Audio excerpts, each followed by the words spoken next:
Assalamualaikum warahmatullahi wabarakatuh. Perkenalkan kami dari kelompok satu. Saya Nirina Nazon Wanira bersama dengan teman-teman saya.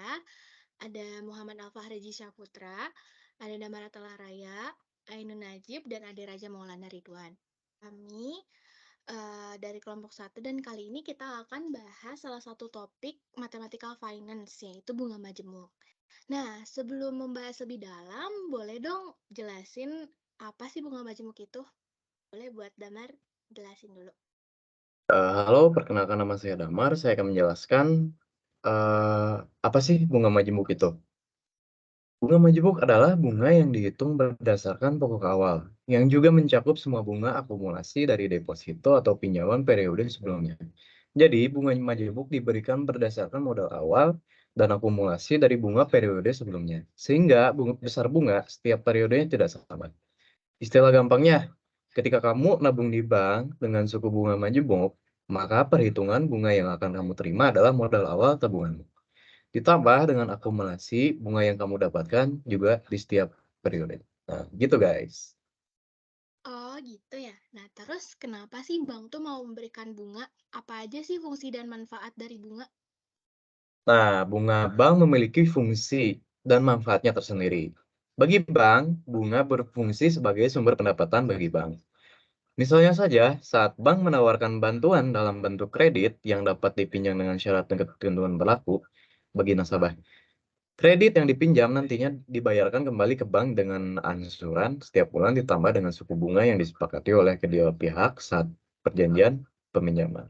Jadi, bunga dari angsuran kredit pun bisa menjadi masukan bersih untuk bank sementara. Bagi nasabah sendiri, bunga bank memiliki manfaat untuk menambah dana nasabah. Bank memerlukan nasabah untuk menghimpun dana, nasabah menyimpan dana dalam bentuk deposito.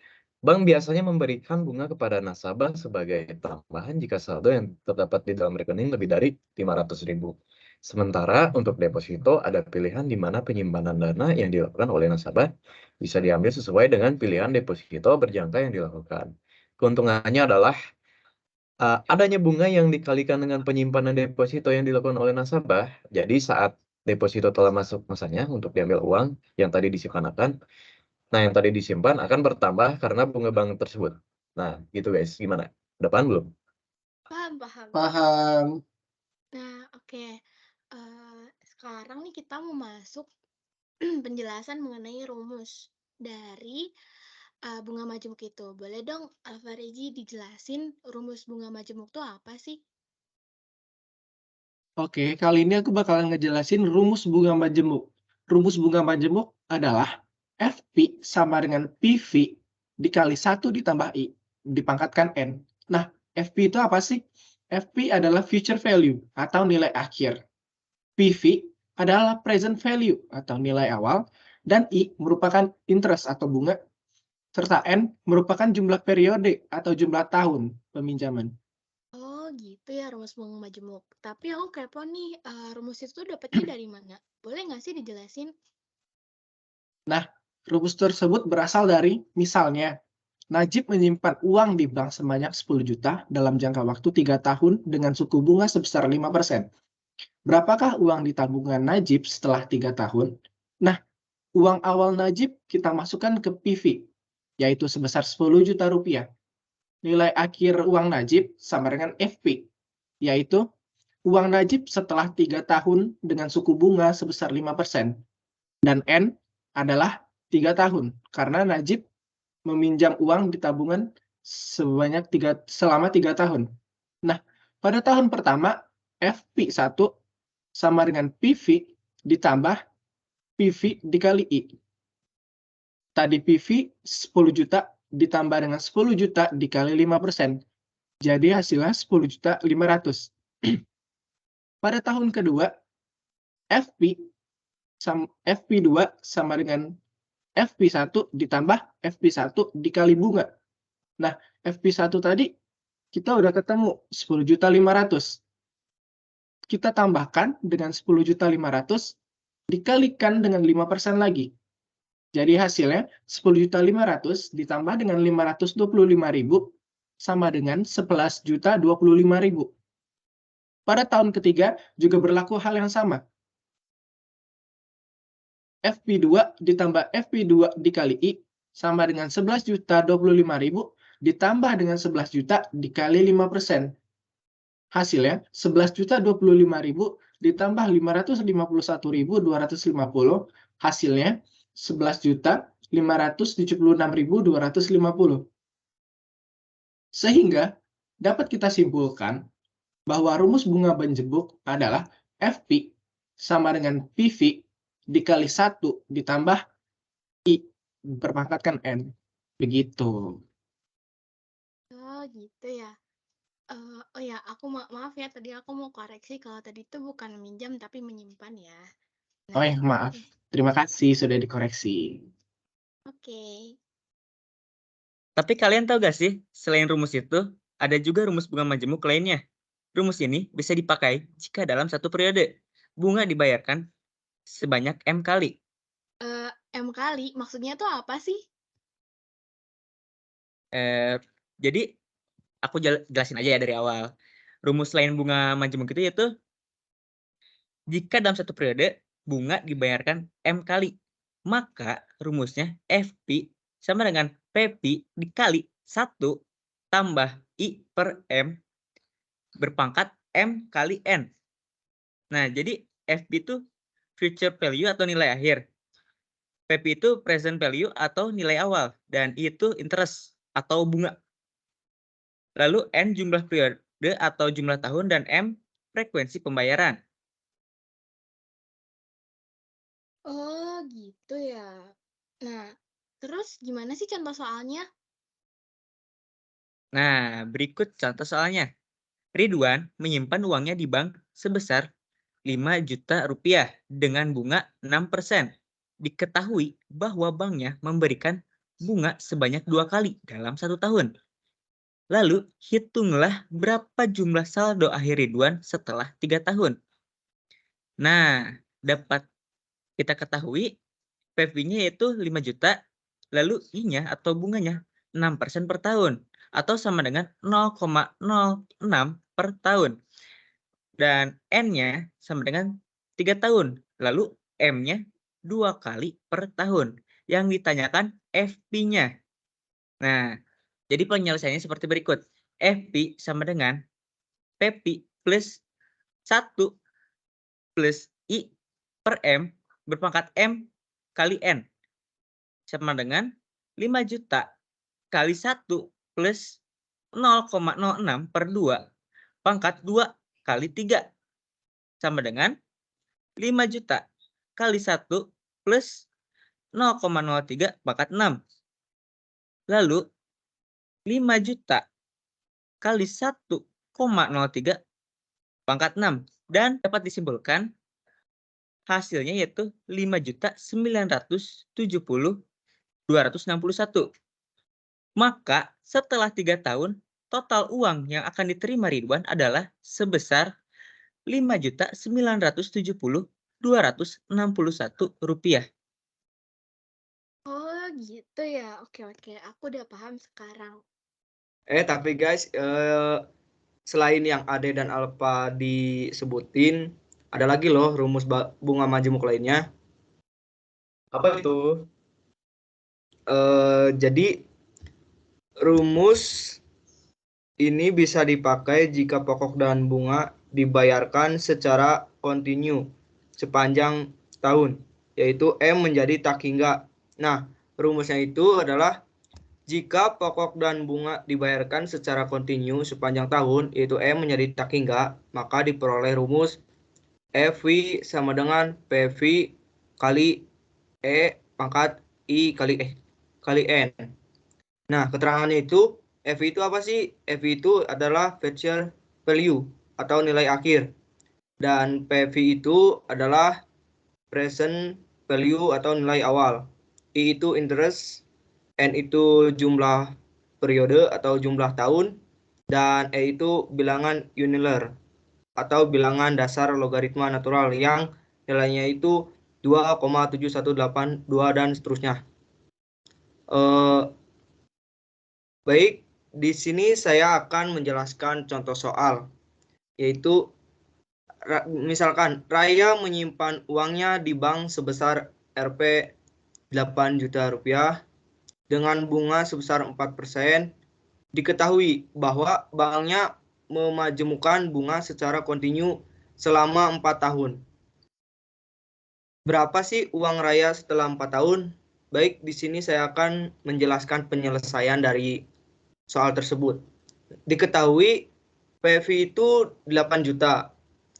Interest itu I itu 4% atau sama dengan 0,04. Dan N itu 4 tahun dalam periode. Nah, ditanya itu FV. Di sini saya akan menjelaskan lagi untuk penyelesaiannya. FV itu sama dengan PV kali E pangkat I kali N. PV itu yang diketahui itu 8 juta dikali E itu pangkat 0,04 dikali 4. Hasilnya itu 8 juta kali E pangkat 0,16. Nah, 0,16 itu dari mana sih?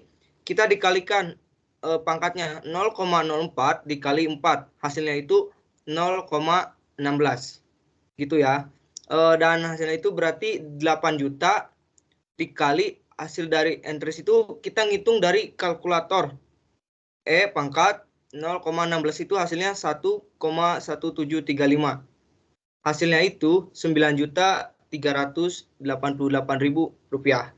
Nah, maka setelah 4 tahun, total yang akan diterima Raya adalah sebesar 9.388.000 rupiah. Gitu yang saya dijelaskan untuk contoh soal bunga majemuk lainnya. Nah, dari keseluruhan rumus tersebut, sekarang tuh aku mau bahas contoh soal biar bisa tergambar nih gimana pengaplikasian rumus-rumus yang udah tadi Alfa, Najib, dan ada jelaskan. Oke. Nah, oke. Ini merupakan contoh soalnya. Ini contoh soalnya. Nah, misalnya di tahun 2023, Edi itu menanamkan modal sebesar 10 juta dengan bunga majemuk 12%. Berapa jumlah uang yang akan diterima Edi di tahun 2024 dan 2025 dengan ketentuan? Pertama, jika bunga yang dibayarkan itu per tahun. Terus kedua, jika bunganya dibayarkan per semester. C itu jika bunga dibayarkan per kuartal, jika bunga dibayarkan per bulan, dan jika bunga dibayarkan secara kontinu. Oke, aku bakalan bahas satu-satu. Nah, pertama, kalau misalnya bunganya dibayarkan per tahun, jadi nanti tuh Eji akan mendapatkan di tahun 2024 itu sebesar dengan rumus PV1 sama dengan 10 juta dikali 1 ditambah 0,12 dipangkatkan dengan 1. Karena dari 2003 ke 2024 itu 1 tahun. Nah, hasilnya adalah 11.200.000.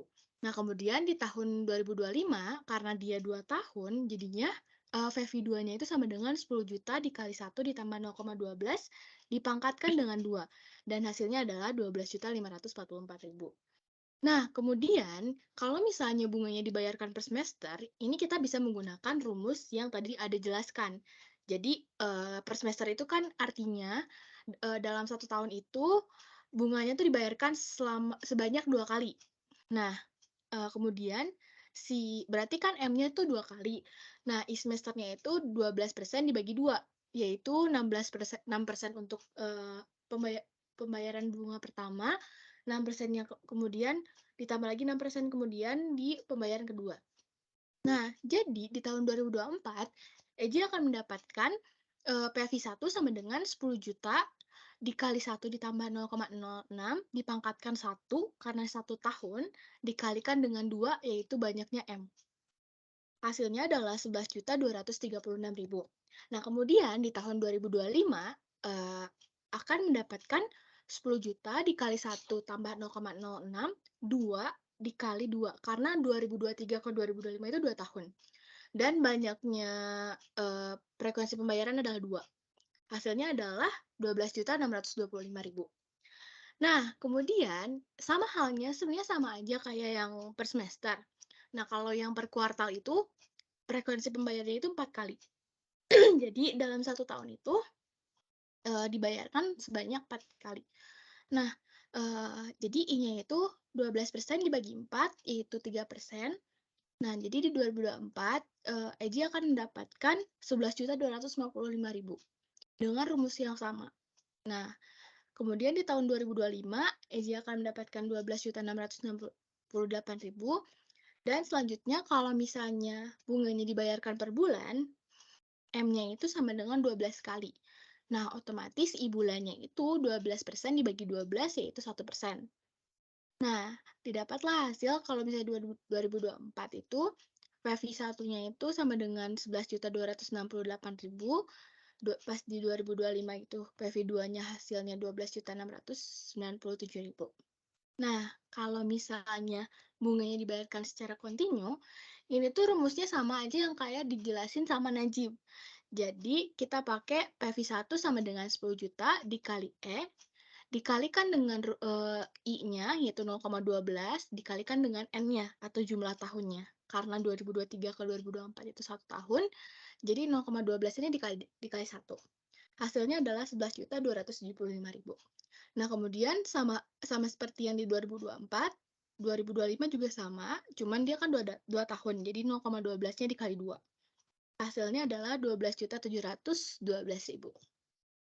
Nah, ini aku buatin tabel perbedaan nih kalau misalnya per tahun, per semester, per kuartal, dan per bulan. Per bulan dan kontinu.